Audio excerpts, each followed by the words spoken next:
मनसेला मवियात घेण्यासाठी पवार सकारात्मक आहेत का अशी आता चर्चा सुरू झाली आहे। मुंबईमध्ये मविया म्हणून लढण्यासाठी पवार आग्रही आहेत का? मोर्चामध्ये एकत्र निवडणूक वेगळी का लढवता?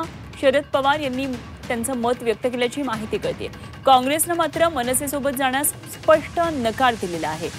मोर्चामध्ये एकत्रित निवडणुकीमध्ये वेगळे का लढवता अशा प्रकारे शरद पवार यांनी त्यांचं मत असल्याची माहिती आता कळते आहे। त्यामुळे आता मुंबई महापालिकेचं सगळं कसं गणित असेल हे बघणं खूप महत्त्वाचं ठरणार आहे। येणाऱ्या निवडणुका या मुंबई महापालिकेमध्ये किती रंगतदार होणार हे सध्याच्या या सगळ्या घडामोडींवरून दिसून येते। एकतर मनसे आता उद्धव ठाकरे यांच्याबरोबर येत असल्यामुळे मवियामध्ये निवडणुका होणार का याबाबत बऱ्याच प्रश्न खरं तर आहेत, कारण काँग्रेसने तर स्वबळाचा नारा दिलेला आहे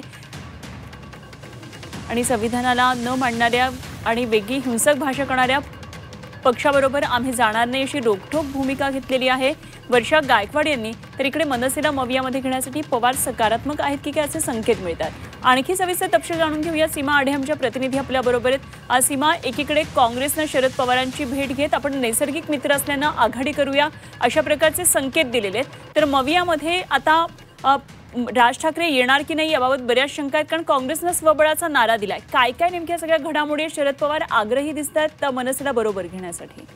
नक्कीच अनुपमा, आपण पाहतोय की काँग्रेस या पक्षाने मुंबईतल्या नेत्यांनी राज ठाकरे यांच्या पक्षाला जोरदार विरोध केलेला आहे। जी राज ठाकरे यांच्या पक्षाची भूमिका आहे ती काँग्रेस पक्षाची भूमिका नाही। आम्ही लोकशाही मानणारे आहोत आणि याच आधारावरती कुठेतरी आम्हाला राज ठाकरे नकोय। सोबतच जर शिवसेना त्यांच्यासोबत जात असेल तर ठाकरेंची साथ आम्हाला मुंबईमध्ये नकोय आणि स्वबळाचा नारा असं म्हणत त्यांनी दिलेला होता आणि त्यांचा हा जवळपास निर्णय जो आहे तो झालेला आहे।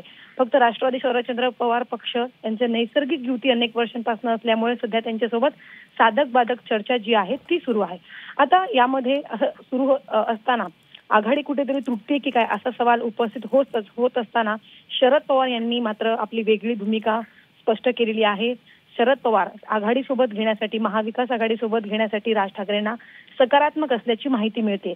शरद पवारांचं असं म्हणणं आहे की जर आपण प्रत्येक मतचोरीचा जो मुद्दा आहे तो आपण एकत्रित येऊन एक मोठा मोर्चा काढला मुंबईमध्ये, जर आपण एखाद्या विषयाला सोबत घेऊन जर मोर्चा काढते तर मग निवडणुका का नको? त्यामुळे कार्यकर्त्यांमध्ये आणि मतदारांमध्ये सुद्धा एक प्रकारचा संभ्रम निर्माण होऊ शकतो। त्यामुळे आता पुढे कशा प्रकारे सगळं समीकरण जुळलं जाते हे पाहायचंय। सीमा, धन्यवाद दिलेल्या या सगळ्या सविस्तर माहितीसाठी।